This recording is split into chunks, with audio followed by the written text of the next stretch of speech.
देखिए, भले ही ट्रंप भारत के खिलाफ टैरिफ पर टैरिफ लगाने में लगे हुए हैं, लेकिन उन्हें ये समझ नहीं आ रहा कि इससे भारत की जो रणनीति है वो बहुत मजबूत होने वाली है। यानी कि ट्रंप का टैरिफ भारत की विदेश नीति को कमजोर नहीं बल्कि और मजबूत कर रहा है। अमेरिका ने भारत पर उसके पड़ोसी देशों के मुकाबले सबसे ज़्यादा यानी कि 25% का शुल्क थोप दिया है।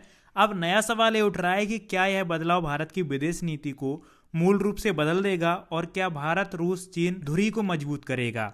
अब देखिए, डोनाल्ड ट्रंप चीन पर उतना टैरिफ नहीं लगा रहे हैं जितना भारत के ऊपर लगा रहे हैं। अब देखा जाए तो चीन भी टैरिफ का उतना ही हकदार है जितना कि भारत। डोनाल्ड ट्रंप के दोबारा अमेरिकी राष्ट्रपति बनने पर भारत को फायदे की उम्मीद थी। माना जा रहा था कि दोनों देशों के रिश्ते और बेहतर होंगे, लेकिन व्यापार समझौते पर बातचीत के अटकने के बाद सब कुछ उलट हो गया। अमेरिका ने भारत पर उसके पड़ोसी देशों के मुकाबले सबसे ज्यादा यानी कि 25% का टैरिफ थोप दिया है। अब सवाल यह है कि यह बदलाव भारत की विदेश नीति को ही बदल देगा या फिर भारत रूस चीन के गठजोड़ को और मजबूत करेगा। तो पिछले हफ्ते अमेरिकी राष्ट्रपति डोनाल्ड ट्रंप ने भारत से आयात होने वाली चीज़ों पर 25% टैरिफ लगाने की घोषणा की है। उन्होंने यह भी कहा है कि रूस से तेल और हथियार खरीदने पर भारत पर अलग से जुर्माना लगाया जा सकता है। ट्रंप ने भारत पर यह आरोप भी लगाया है कि उसके टैरिफ दुनिया में सबसे ऊंचे हैं और उसने व्यापार में रुकावटें खड़ी की हैं। इसके अगले ही दिन ट्रंप ने एक और बयान दिया कि रूस और भारत मिलकर अपनी खस्ता हालत वाली अर्थव्यवस्थाओं को और भी नीचे ले जा सकते हैं। उधर ट्रंप ने पाकिस्तान के साथ व्यापार समझौता किया और वहां तेल भंडार बनाने की घोषणा की। इससे यह संदेश गया है कि वह भारत को दूर और पाकिस्तान को अपने करीब लाने की कोशिश कर रहे हैं। अब ट्रंप नाराज क्यों, उसकी मुख्य वजह हम जान लेते हैं कि इस नाराजगी की असली वजह भारत पर अपना कृषि बाजार अमेरिकी उत्पादों के लिए ना खोलना है। ट्रंप चाहते हैं कि भारत अमेरिकी किसानों के लिए अपना बाजार खोले, जो अब तक नहीं हुआ है। इसलिए कई जानकार मानते हैं कि ज़्यादा शुल्क लगाना एक दबाव बनाने की रणनीति है ताकि भारत मजबूर होकर अपने बाजार खोल ले। अब भारत ने इस पूरे मामले में बहुत संतुलित और शांत रवैया अपनाया। सरकार का कहना है कि वह अपने राष्ट्रीय हितों का ख्याल रखते हुए अमेरिका के साथ व्यापार समझौते की कोशिशें जारी रखेगी। विदेश मंत्रालय ने कहा है कि भारत अमेरिका के रिश्ते पहले भी कई मुश्किलों से गुजरे हैं और आगे भी मजबूत बने रहेंगे, क्योंकि ये रिश्ते लोकतंत्र, आपसी फायदे और लोगों के बीच जुड़ाव पर टिके हैं।